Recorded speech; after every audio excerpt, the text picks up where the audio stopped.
Fala pessoal, boa noite. Olha só, nós vamos iniciar aqui agora, na nossa live, aqui no nosso encontro, o nosso projeto Gabaritar, que é o quê? Nesse projeto aqui, nós vamos trabalhar com foco na prova da UES, certo? Se você está se preparando para o concurso da UES, no cargo de assistente, ou algum outro cargo da área administrativa que envolva as disciplinas que nós vamos trabalhar aqui no nosso curso, então você está no local certo. Por quê? Nós vamos trabalhar aqui, a nossa meta aqui é trabalhar 200 questões envolvendo as disciplinas de informática, regime jurídico único e decreto de ética, tá bom? O Código de Ética do Servidor Público do Estado do Ceará. Tudo isso com base no que foi cobrado no último concurso. Levando em conta que nós temos aí uma possibilidade muito grande de termos concurso agora, já já. Isso por quê? Porque já foram criados, estão sendo implantados agora após a criação, e inclusive nesse momento está em processo o concurso para professor das 4 novas unidades da UES aqui no estado do Ceará. Para ser mais exato, em cidades do interior do estado do Ceará, como Quixeramobim, Canidé, Crateús e Crato, tá bom? Fora que na área administrativa já existe uma certa carência nas unidades que existem atualmente na capital e em algumas no interior. E a abertura dessas novas unidades no interior do estado vai aumentar ainda mais a necessidade de novos servidores, não só na área de docência, como já está acontecendo no concurso agora, nesse momento, agora nesse dia que nós estamos gravando aqui, tá bom? Como também na área administrativa. Por isso que se imagina que o concurso para a área administrativa, não só o da área acadêmica, da área de docência, mas o concurso da área administrativa também não esteja tão longe. Então, é extremamente importante e necessário que você comece desde hoje a sua preparação, ok? Então, nós estamos aqui. O meu objetivo aqui é te preparar através da análise de questões da UES e de algumas bancas, já que nós não temos, assim, infelizmente, um portfólio tão grande de questões da UES em alguns assuntos. Então, a gente acaba se obrigando a buscar questões em bancas, questões semelhantes de outras bancas, né? E no caso do RJU, a grande maioria são questões autorais, né? Foram questões que eu elaborei com base no que nós temos no nosso RJU e também no Código de Ética, tá certo? Para poder analisar do modo mais adequado possível essa nossa legislação, tá bom? E também os nossos conteúdos da área de informática. Então, se você tiver qualquer dúvida, deixe sua mensagem aqui no nosso bate-papo. Se porventura não conseguir responder alguma dúvida que você tenha deixado aqui hoje, pode nos procurar nas minhas redes sociais, tá bom? Prof. Carlielder Torcati, lá no Instagram, ou então deixe sua mensagem, a sua dúvida aqui no nosso vídeo após a nossa aula. Isso por quê? Porque o nosso curso ele vai ser todo transmitido aqui pelo YouTube, certo? No entanto, ele não vai ficar salvo, com exceção dessa nossa primeira aula.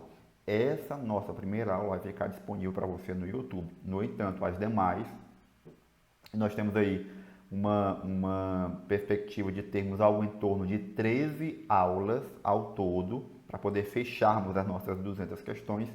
Vai dar uma média aí de mais ou menos 15 questões por aula, tá bom? Nós vamos fechar 200 questões. Eu estou fazendo uma perspectiva aí de 200 questões em 13 aulas. Pode ser que pegue um pouco mais ou um pouco menos. A minha perspectiva hoje é que dê 13 aulas, tá bom? Mas não se preocupe não. Nós vamos fechar 200 questões, certo? E a minha intenção é o quê? Sempre gravar as nossas aulas, certo? Eu vou tentar fazer isso, sempre gravar nossas aulas através de lives. No entanto, essas lives, com exceção dessa nossa primeira aqui, não vão ficar salvas, certo? Vão ficar disponíveis apenas no momento em que eu estiver transmitindo e posteriormente no curso. Aí vamos lá, nosso curso. O nosso curso ele vai estar disponível na nossa plataforma a partir de amanhã, tá bom? A partir de amanhã ele vai estar disponível. E ele vai custar, olha aqui, o valor inicial. Ele vai custar R$ 54,90. O curso completo com 200 questões. Certo? Com 200 questões. No entanto, se você comprar nessa primeira semana, certo? Eu vou deixar aí a primeira semana totalmente de boa, com uma promoção de R$ 39,90, tá bom? É mais ou menos aí, vai dar algo em torno de 30% de desconto. Não é exatamente 30, mas é nessa faixa, 30% de desconto, tá bom? Eu vou deixar o link, já vou deixar programado, certo? Professor, onde é que eu encontro? Olha, eu vou deixar o link aqui nos comentários, tá bom? Do nosso vídeo, aqui na descrição do nosso vídeo, você pode acessar. E também vai estar disponível lá no link do meu perfil lá no Instagram, tá bom? Você pode procurar Prof. Carleudo Torcati, vai estar lá disponível o link de acesso para você poder aproveitar a promoção e acessar. Se você está assistindo esse vídeo aqui após a primeira semana de lançamento, o custo hoje já está no R$ 54,90. O link vai estar disponível no mesmo local, tá bom? Eu vou só alterar lá a questão de desconto, mas os links serão os mesmos, ok? Então, não perca a oportunidade, aproveite. Nós vamos trabalhar aqui 200 questões de maneira bem esmiuçada, envolvendo, mais uma vez, informática, regime jurídico único e o código de ética, tá bom? Dos servidores públicos. Então, se você está se preparando para o concurso da UES ou para algum outro cargo que envolva essas três disciplinas, esse aqui, meu querido, é o seu local, tá bom? Por quê? Porque aqui nós vamos conseguir gabaritar as questões da sua prova que envolvam informática, RJU e o código de ética, tá bom? Então, sem mais delongas, vamos às nossas questões, tá bom? Deixa eu apagar aqui. Vamos lá. Por aqui.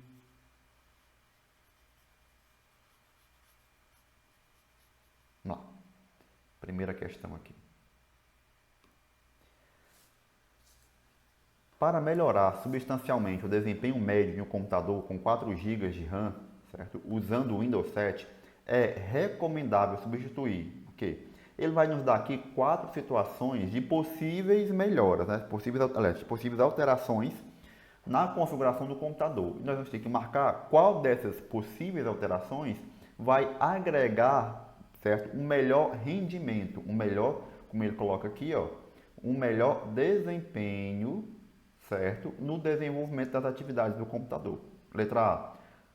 Substituir um mouse de 3 botões por um de 2? Não. Apesar de nós termos a possibilidade de fazer essa substituição, mas quando você faz o caminho inverso, substitui um mouse de 2 botões por um de 3, normalmente esse terceiro botão, já que o mouse padrão vem apenas com 2, tá bom? E eu não estou contando o scroll, que é aquela bolinha que a gente fica girando.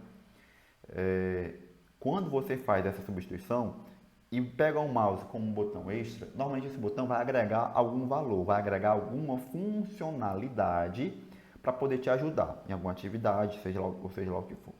Mas quando você faz o caminho inverso, troca um de 3 por um de 2, você está diminuindo as capacidades do computador. Você pode estar fazendo uma redução de desempenho, uma redução de capacidade. Tá bom?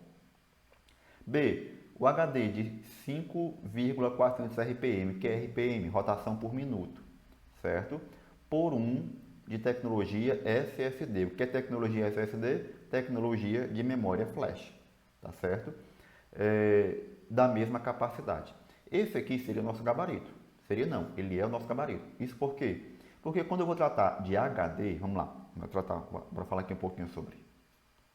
Quando eu vou falar de HD, eu tenho que lembrar que nós temos aí 2 tipos de HD trabalhados atualmente no mercado. O HD do tipo SATA e o HD do tipo SSD. O HD do tipo SATA, ele é o que? Ele é também chamado de HD mecânico. O HD mecânico ou SATA, ele tem um desenvolvimento, ele tem um menor. Vamos trabalhar aqui algumas características deles. O HD SATA, ele tem um menor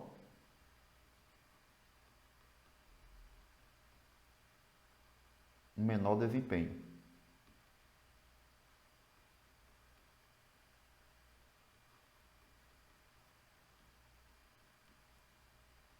Ele também tem, certo? indo a favor dele, né? Um menor custo. Ele tem um menor desempenho por quê?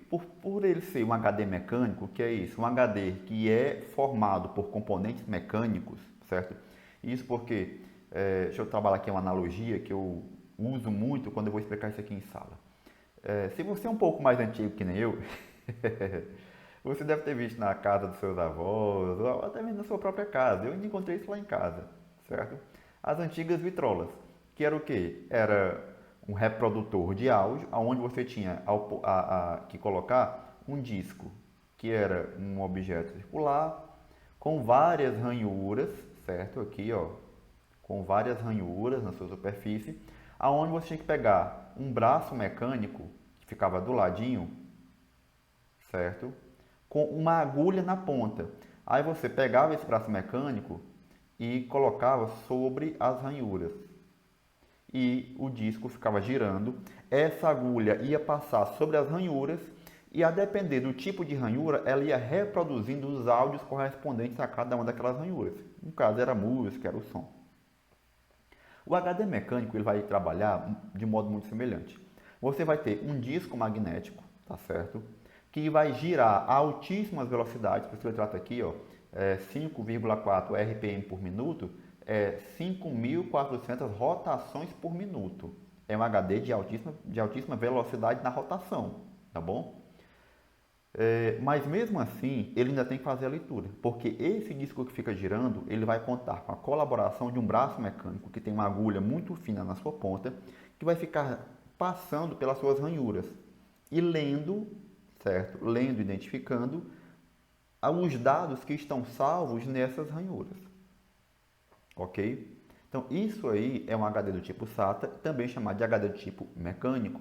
Por quê? Porque ele conta com partes mecânicas para poder fazer a sua leitura e a sua escrita, tá bom? Ou seja, salvar novos dados e tirar ou exibir os dados que estão salvos nele naquele momento. Enquanto que um HD do tipo SSD, ele vai ser um HD de maior desempenho,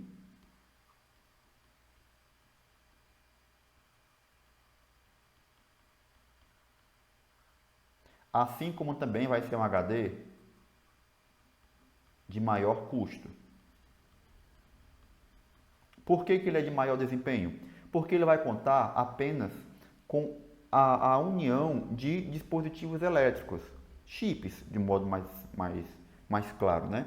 Se você já teve aí, por exemplo, um pendrive ao seu alcance e já viu até mesmo um pendrive quebrado, já deve ter notado que dentro dele tem basicamente um chipzinho, tá certo? Aonde ficam armazenados as memórias, os dados que você salva e que você faz a leitura naquele pendrive. Um HD do tipo SSD é basicamente você pegar uma placazinha e colocar vários daqueles chips com capacidades maiores, claro, e ficar fazendo a leitura dele. O HD do tipo SSD, ou o HD de memória flash, como também é chamado, ele é um dispositivo de armazenamento de maior capacidade na questão de velocidade. Por quê? Porque ele não vai precisar de partes mecânicas para ficar fazendo leitura. A leitura dos seus dados é apenas com impulsos elétricos, por isso que ele é muito mais rápido. No entanto, essa tecnologia ainda é um pouco cara, por isso que o custo dele também é mais elevado. Então, nós temos sim uma tecnologia, uma evolução na tecnologia, quando mudamos do HD SATA, certo?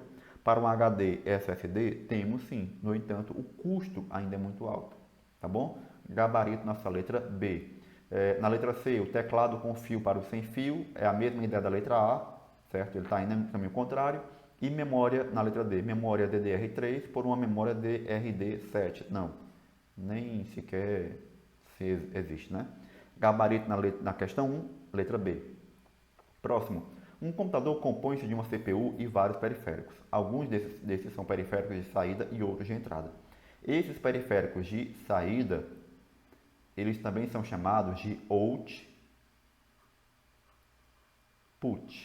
certo? Output. E os de entrada também podem ser chamados de input. certo? Os de entrada e saída. Os de entrada vão fazer basicamente o quê? Enviar informações para dentro do computador. E os de saída, retirar informações ou exibir informações que estão dentro do computador, tá bom? Nós também podemos ter aqui, ao mesmo tempo, periféricos que sejam de entrada, certo? E saída. Ou input e output, tá bom? Que são periféricos que vão ao mesmo tempo servir para as duas tarefas. Exemplo, uma impressora multifuncional. Exemplo, um monitor touchscreen, certo? São periféricos que ao mesmo tempo podem trabalhar como entrada e saída. Já um mouse é só de entrada, teclado só de entrada, um monitor comum só de entrada, uma impressora comum, desculpa, um monitor comum, saída, uma impressora comum, saída, um scanner, entrada, tá bom? Vamos lá.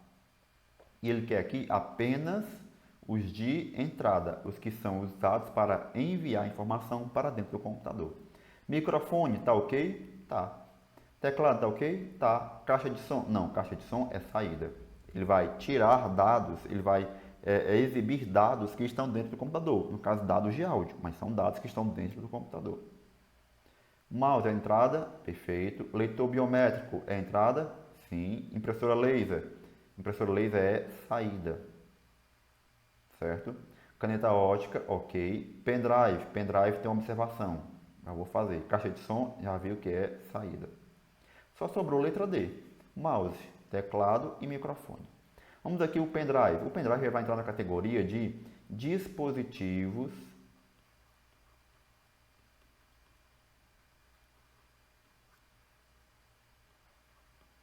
de armazenamento.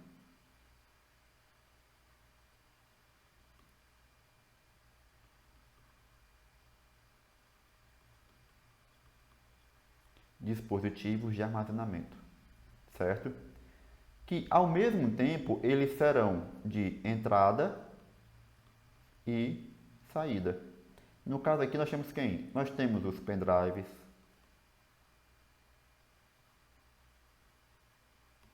nós temos os HDs, nós temos os disquetes, nós temos CD, DVD e assim por diante. Dispositivos de armazenamento são considerados de entrada e saída, tá bom? 2, letra D. 3. O componente do hardware do computador que tem a função de interligar diversos outros componentes é o que? No caso aqui, a chamada espinha dorsal do computador, que é a placa-mãe, certo? Muitas pessoas consideram que o processador seja o dispositivo principal. Ele é o dispositivo principal no sentido de processar dados. Agora, no sentido de interligar os dispositivos, o hardware principal, o dispositivo principal é a placa-mãe. Por quê? Porque não existe nenhum componente ligado ao computador que não passe pela placa-mãe. Placa-mãe é essa que vai ser formada, certo? Pelo quê?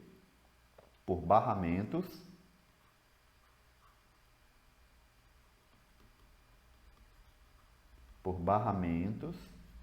e slots. Slots de comunicação ou de conexão, certo? De expansão, pode vir de qualquer jeito. Os barramentos são o quê? São os caminhos. São os caminhos que os dados irão percorrer para poder ir de um ponto ao outro. Se você tiver a oportunidade de pegar uma placa, tiver uma placa em mãos, olhar a imagem de uma delas, você vai ver que ela é formada cheio de risquinhos, normalmente douradinhos, né? Que ficam conectando alguns pontos. Aquilo ali é um barramento. Aquele é o caminho que uma informação ou um dado faz de um ponto ao outro, certo? Os slots são os locais de conexão de placas extras. Você vai ter slot para conexão de memória RAM. Você vai ter slot para conexão de placas off-board, que são placas off-board. São placas que não vêm já juntas com a sua placa-mãe. Você compra para poder agregar valor e capacidades à sua placa-mãe. Exemplo, é comum que as placas-mães hoje já tragam de modo on-board, ou seja, já conectadas a ela de fábrica, uma placa de vídeo. que vai permitir que você tenha a visualização das imagens no seu computador. Agora, se você é, por exemplo, um jogador e quer melhorar a qualidade dos gráficos do seu monitor, você pode comprar uma placa de maior qualidade, de maior capacidade e instalar, de conectar a sua placa-mãe para poder agregar essa qualidade. E onde é que você vai conectar isso? No slot de expansão ou no slot de conexão, tá bom? Gabarito, letra D. Próxima. Assinale a opção que contém apenas dispositivos usuais de entrada e saída, olha aí. Entrada e saída de dados. Vamos lá. Placa-mãe é entrada e saída, ou, desculpa, placa de rede entrada e saída, poderia ser, né? Entrada e saída de dados, está recebendo e enviando dados. Tem autor que considera, então a gente pode até botar um okzinho aqui. Scanner, não, scanner é só entrada. Mouse óptico é só entrada. Monitor touchscreen, perfeito, entrada e saída. Pendrive, a gente viu agora há pouco, entrada e saída. Impressora multifuncional, entrada e saída. Gabarito, letra B. Nas demais, roteador, poderia ser na mesma ideia da placa de rede. Cartão SSD, é dispositivo de armazenamento, perfeito. Alto-falante, não, alto-falante é só saída. Disco rígido, poderia ser entrada e saída. Impressora multifuncional, entrada e saída. Webcam, é só entrada. Gabarito, sem muitas dúvidas, letra B. Qualquer coisa, manda mensagem, tá bom? 5. No que diz respeito aos componentes de um processador, assinale a afirmativa verdadeira. ULA, o que é a ULA? É a unidade lógica aritmética. Vamos lá, explicaçãozinha rápida aqui. Quando você vai olhar o processador, você vai ter uma areazinha onde você vai ter 3 níveis, certo? Quais são esses níveis? Os registradores,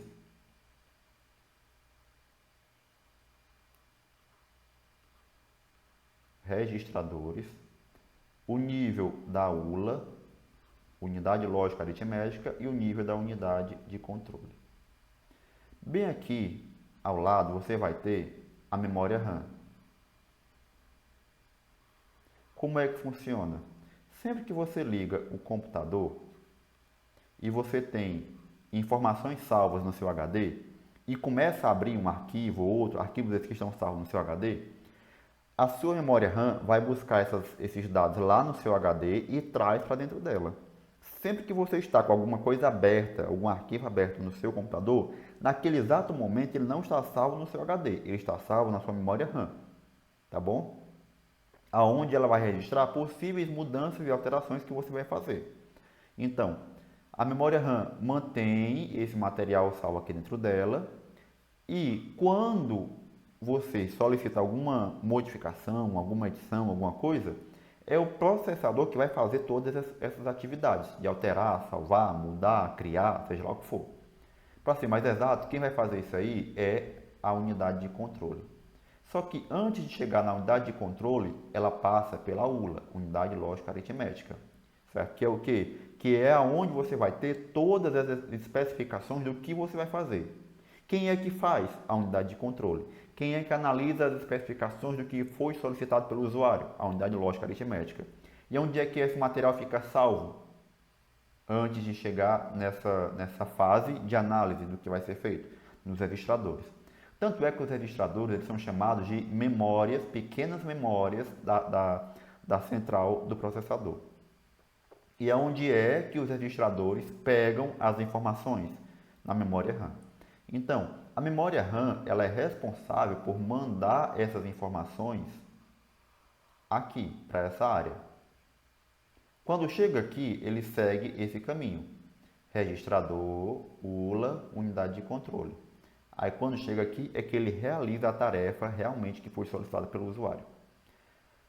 Agora tem um detalhe, o caminho que o registrador tem que fazer, né, passando pelos barramentos, até chegar na memória RAM, para poder pegar mais dados e deixar já aqui no ponto, pertinho, para serem processados, pode ser muito longo. Então, alguns processadores criam ainda uma área chamada de memória cache, certo? A chamada cache. Que por sua vez é subdividida em L1,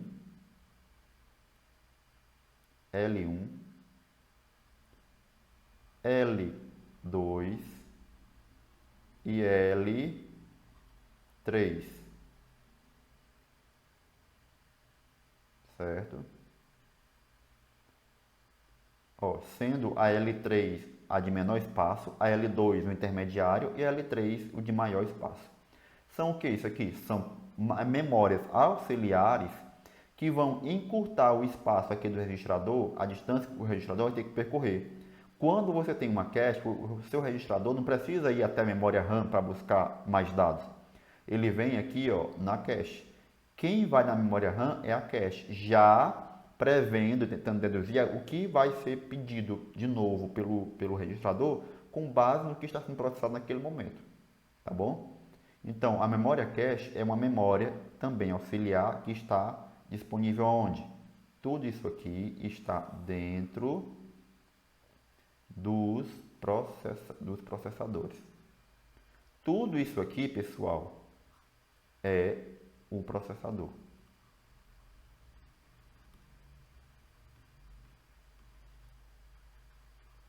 Ok? Tudo isso aqui é o processador.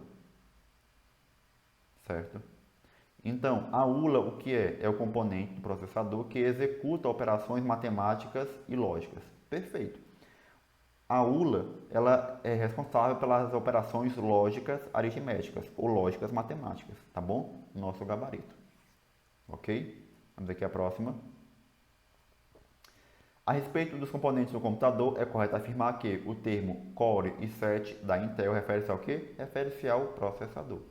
Lembrando que essa família aí, certo, é atualmente a principal família de processadores da Intel. E nós temos o que aqui? Nós temos a família, nós temos a categoria i3, a categoria i5, a categoria i7 e a categoria, que é mais recente, i9. Tá bom? Temos essas quatro categorias aqui em diferentes níveis atualmente, tá bom? Em diferentes, como é que eles chamam? Faltou agora o termo correto, geração, pronto, em diferentes gerações. Eu acho que eles já estão na 11ª geração já, tá bom? Quanto maior a geração, melhor o desempenho. Você pode ter processadores i5 com desempenho diferentes a depender da geração a qual ela pertence. Quanto mais recente for a geração, melhor é o desempenho, por mais que sejam processadores i5. Um de quinta geração um de 10ª geração é melhor que um de quinta geração, por exemplo. Tá bom? Vamos lá, gabarito letra C. 7. Assinale a opção que apresenta somente elementos de hardware. Vamos lá. O que é hardware? Toda a parte física. O que é software? Toda a parte lógica. Microsoft Word é um programa ou é a parte física? É um programa, então não é hardware. Placa-mãe é hardware. Avast é um programa. Outlook é um programa. Certo? É um programa gerenciador de e-mail. Pendrive é hardware. Cooler é hardware. O que é o cooler, professor? É aquele ventiladorzinho que fica resfriando o processador do computador. Processador é hardware, impressora é hardware, memória RAM é hardware. Gabarito, letra C. Banco de dados é software. PowerPoint é software. HD externo é hardware. Gabarito aqui, letra C, sem nenhuma dúvida. 8. Assinale a opção que lista corretamente alguns dos principais componentes de hardware na visão do examinador da UF. Os principais componentes de hardware seriam o quê? Primeira coisa que a gente vai observar aqui é nossas quatro opções. Alguma delas não traz somente hardware, já que ele quer especificamente aqui a identificação dos principais hardwares. Então, teoricamente, em cada opção é para ter só hardware. A gente tem que descobrir, na visão do examinador, quais são os principais. Mas bora conferir se tem algum que não tenha só hardware. Placa-mãe é hardware, cooler é hardware, memória é hardware. Sistema operacional é software. 2, já elimina A, viu? B aqui, vamos lá. Processador é hardware, placa de vídeo é hardware, memória é hardware, placa-mãe é hardware. Beleza, pode ser a B. Vamos olhar as outras. Cooler é hardware, processador é hardware, placa-mãe é hardware. Antivírus é software, já não é a letra C. Placa de vídeo na letra D é hardware, monitor é hardware, memória é hardware. Mais uma vez, sistema operacional, que é software, está fora. Só não sobrou letra B, que na visão do examinador, do elaborador, são os principais componentes de hardware: o processador, a placa de vídeo, a memória e a placa-mãe. Vamos lá. 9.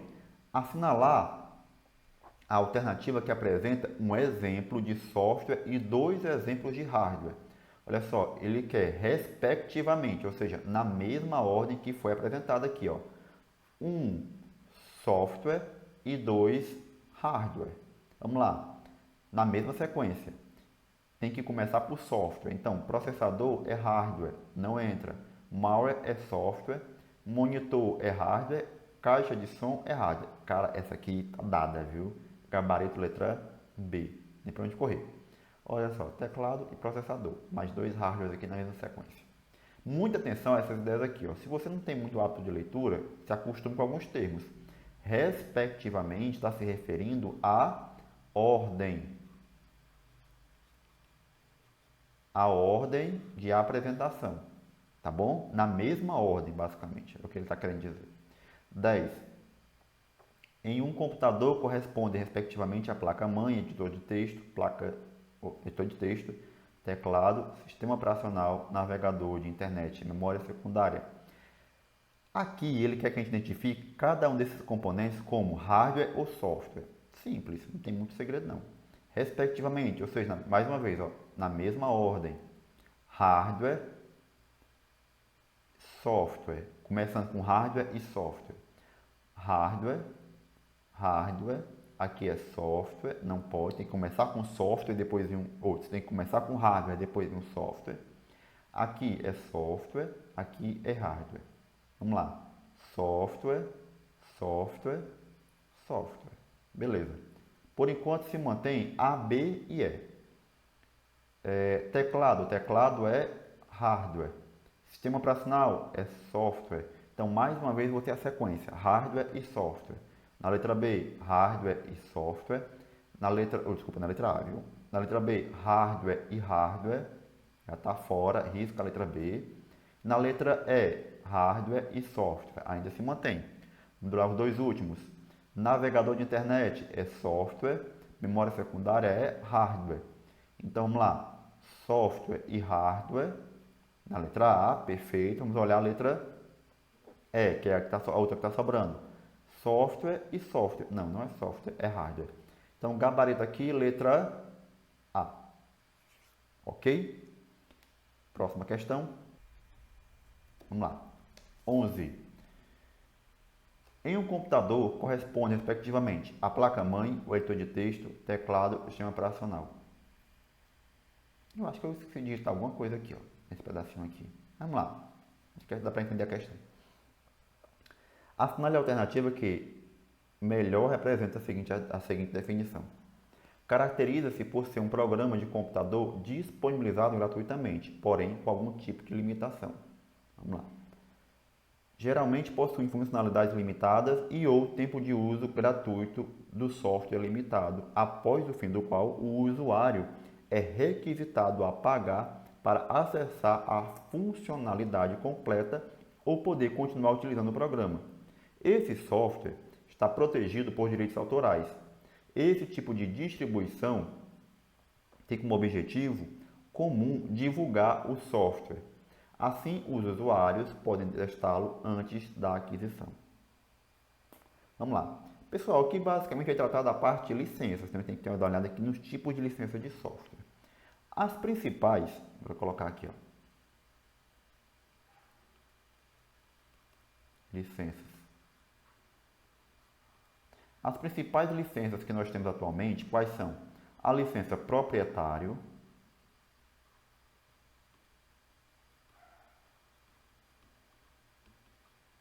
a licença comercial, a licença livre e a licença aberta.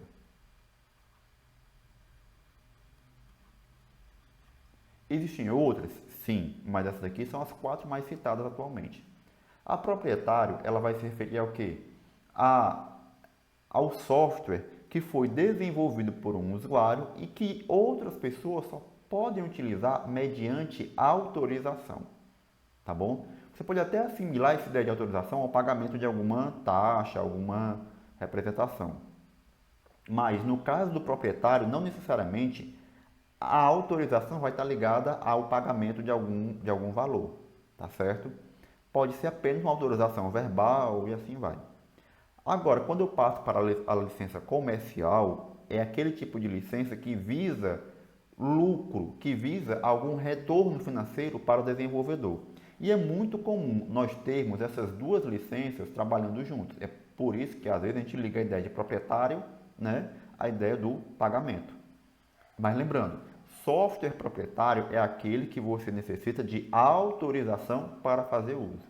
Software comercial é aquele que você tem que pagar, certo? E que vai retornar algum valor, que vai gerar algum retorno financeiro para o desenvolvedor, tá certo? Exemplo, o sistema operacional Windows, o pacote Office e muitos outros. Livre é aquele que vai estar ligado à ideia das 4 liberdades, certo? As 4 liberdades. Que é o que? Liberdade de uso, liberdade de acesso ao código-fonte, liberdade de modificação do código-fonte, liberdade de distribuição do código-fonte. A aberta, ela só vai contemplar 3 liberdades. Então, ela não pode ser considerada livre, né? Por quê? Porque ela vai ter, indo de trás para frente, liberdade de distribuição do código-fonte, liberdade de modificação do código-fonte, liberdade de acesso ao código-fonte, mas ela não vai permitir a liberdade de uso. Vamos exemplificar. Na licença livre, você pode pegar um software livre e usar para o que você quiser, até para fins não éticos, para fins não legais. Já na licença aberta, você pode usar o software para o que você quiser, contanto que não seja antiético, contanto que não seja ilegal. Tem essa diferença, essa pequena diferença, tá bom? Muita atenção nisso. Mas vamos lá, vamos pegar as características do que ele está colocando aqui. É um software, do que está no nosso enunciado, né? Que você pode usar por algum tempo. Ele tem funcionalidades limitadas, certo? E ou tempo de uso gratuito, limitado, certo? Então, ele não está dizendo aqui que é um software que você tem acesso ao código-fonte. Então, já eliminaria esses dois aqui. Mas ele é um software que você pode utilizar por tempo limitado, certo? Ou mesmo com funcionalidades limitadas. Para você ter acesso às outras funcionalidades ou continuar utilizando por tempo indeterminado, tem que fazer o quê? Tem que pagar para ter esse tempo ou esse acesso mais ampliado. Ou seja, se ele paga, já dá a ideia de software comercial. Esse software que vai se enquadrar perfeitamente nessa categoria aqui, de acesso limitado, ou de funcionalidades ou de tempo, ele é uma subcategoria do software comercial, chamada de shareware.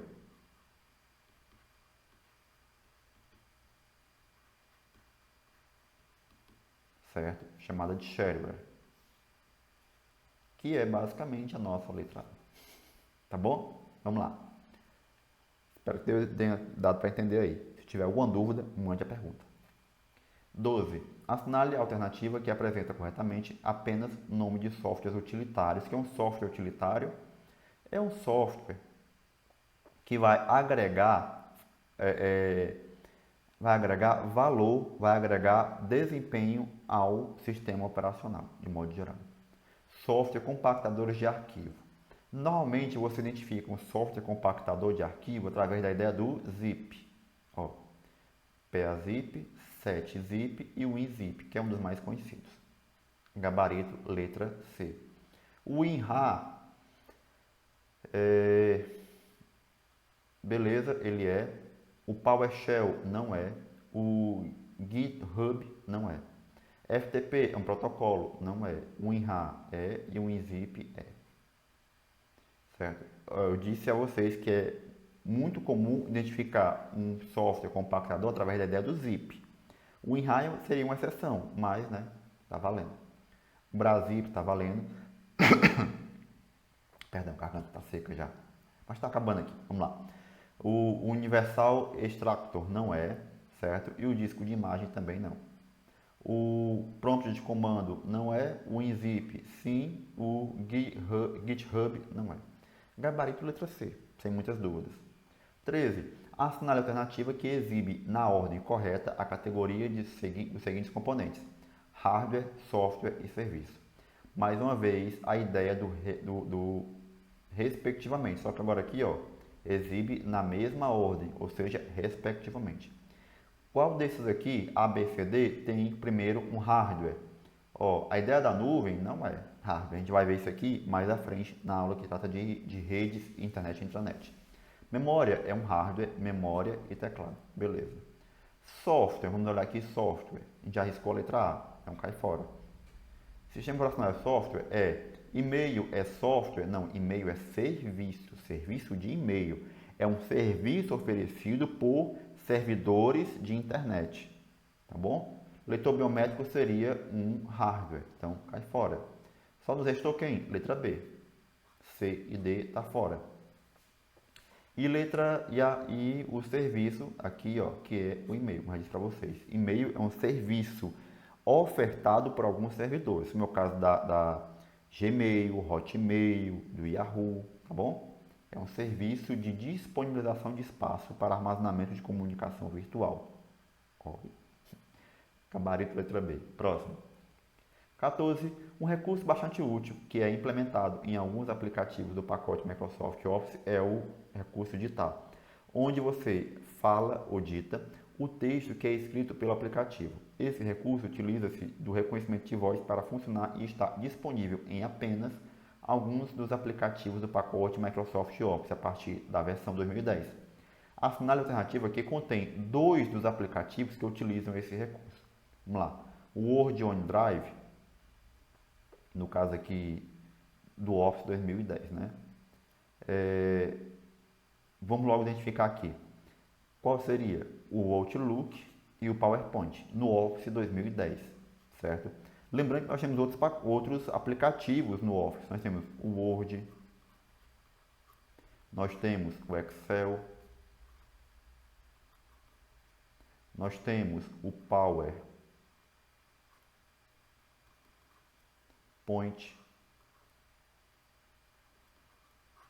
temos ainda o OneDrive,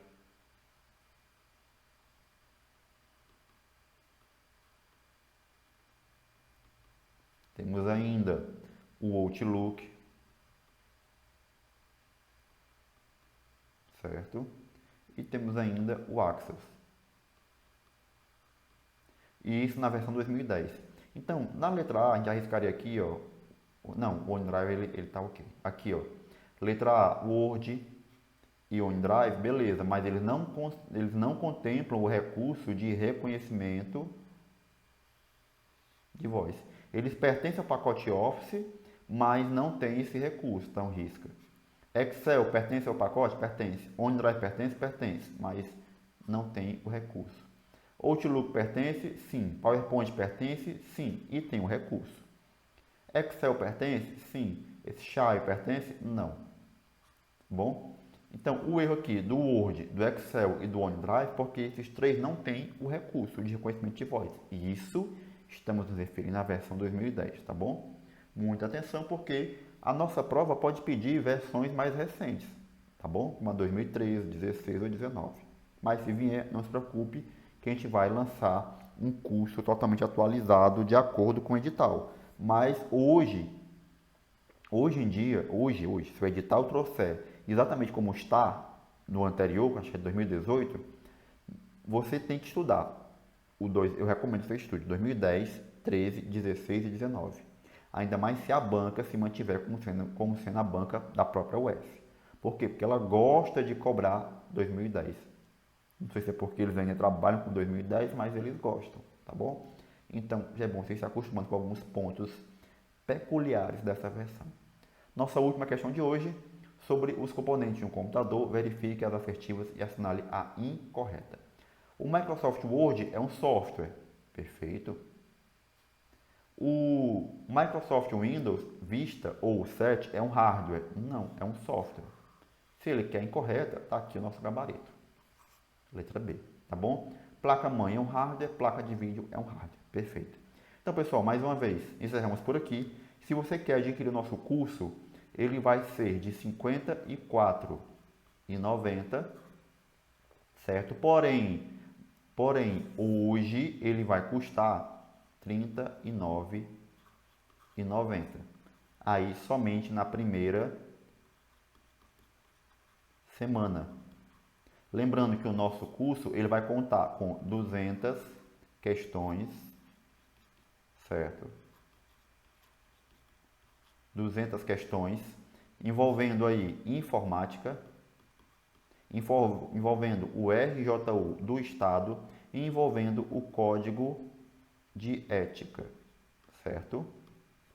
Ok? Qualquer dúvida, mais uma vez, pode me chamar que eu vou estar à disposição. Valeu!